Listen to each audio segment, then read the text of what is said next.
Good afternoon from the Red Mic. I have been, I look forward to this every day, but I've been dreading it today. Um, yes, these are the messages and the lessons that I've learned from 25 years as a public servant, uh, 16 years as a youth football coach and scouting volunteer, and 10 years as a mediocre athlete with a lot of heart. But today's Red Mic message is extremely personal and not a whole lot of a workplace impact, and I apologize for that. I'm going to talk about grief. 4 years ago, I had two best friends. 4 years ago, I lost one of them to cancer. Um,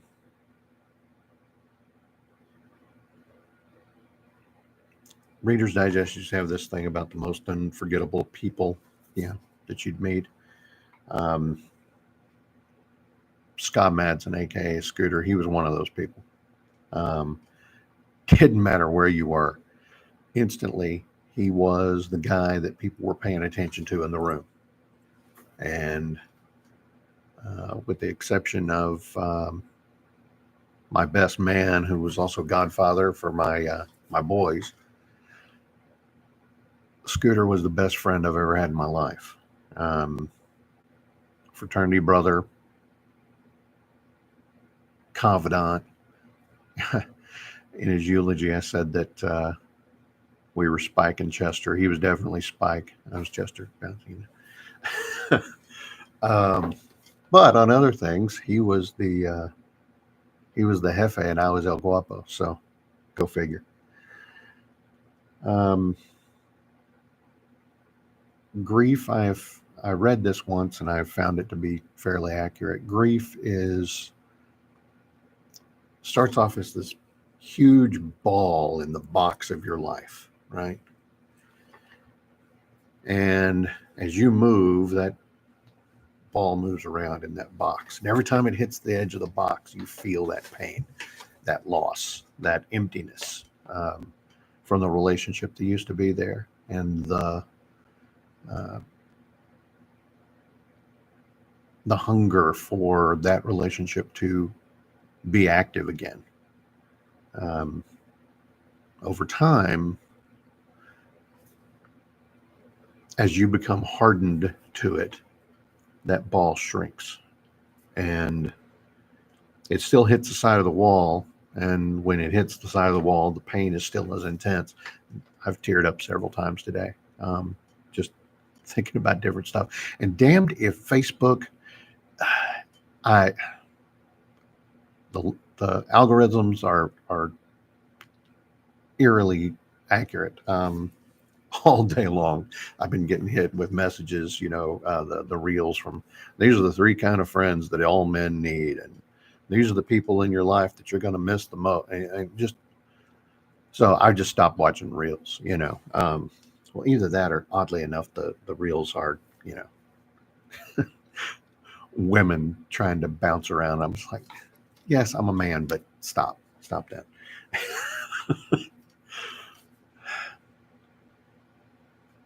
But all that being said, I still had work to do today. Didn't call in it. So I've been powering through. Been working on the strat plan all day long. Had some meetings with people on my staff today. Made a few phone calls. Sent a few emails. But it's always been, the nagging thought at the back of my head. Um, Scooter worked in the entertainment business. Worked his tail off.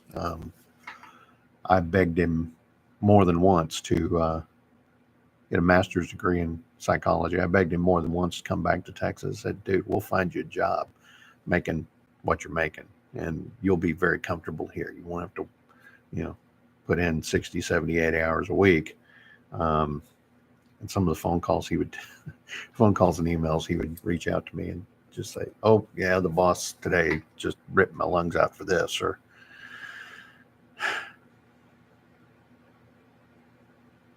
never saw anybody more dedicated to their job, though. Now, all that being said, he was also incredibly dedicated to his friends. Now, he could be, snarky and cutting, but he was never mean about it. In fact, I think I said that in his uh, word just left my head.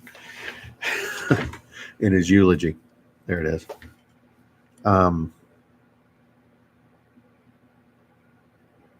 I hope that you have those types of close relationships in your life. They go beyond family. They're visceral. You feel them in your gut. You feel them in your soul. If you don't, I encourage you to try to develop them. My other best friend lives 7 hours away from me, and I don't get to see him as much as I'd like. Don't talk to him on the phone as much as I'd like either. That's on me. That's on him. That's on both of us. But he's another one of my ride or dies. He lives up in Oklahoma City where my son lives, and when we started going up there, he found out that we were staying in a hotel every time we'd go up there, and he got mad. He was like, "Pat," and you can tell my old friends, so they don't call me Patrick, they call me Pat. He said, "Pat, what the hell are you doing staying in a hotel? You can stay here." And we have just about every time we've been up there ever since. God bless him, and bless his wife for putting up with me. I have a whistling habit, and I don't even know I'm doing it, frankly. I just, ping pong ball brain and all of that. So before I get completely maudlin, let me just leave you with this. One thing I am thankful about, beyond all of the degrees of our friendship, the last phone conversation I had with Scott before he ended up going into the hospital. We didn't obviously know he was going to go into the hospital until he did, but the last conversation I had with him, we didn't get serious a lot, but we did on this. And I said at the end of the call, I said, "Well, I love you, brother." He said, "I love you too." Those were the last things we said to each other. I'm thankful for that. I really am. And I'm thankful for the part that he had in my life. So, and it's little thing. Okay. You see this lanyard here? Yeah, it's got my state badge on it, but he gave me this. If you look very closely, you can see that's Star Trek stuff. we were both Star Trek geeks together. We used to get amazed. I could watch the first, little intro on any of the old Star Treks, and I'd tell you the title, and he'd make fun of me about that. But, he could do the same thing with MASH. Oh my God.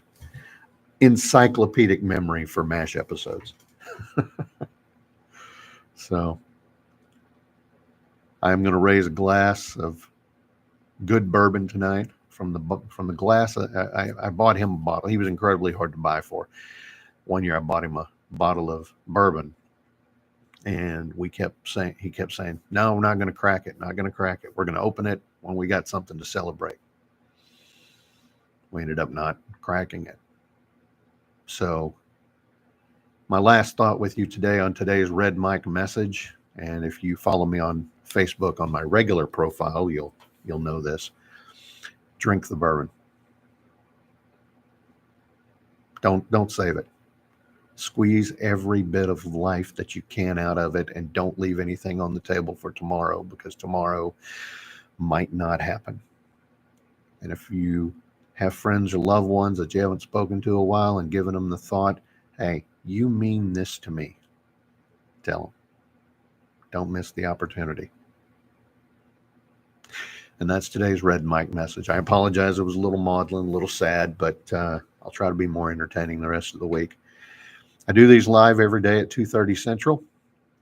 You can watch them live on both Facebook and YouTube, and then I upload them later to Instagram and X/Twitter. And also I put them on LinkedIn. Please follow me. Like this, follow, and share. And I will see you guys tomorrow. And remember, drink the bourbon.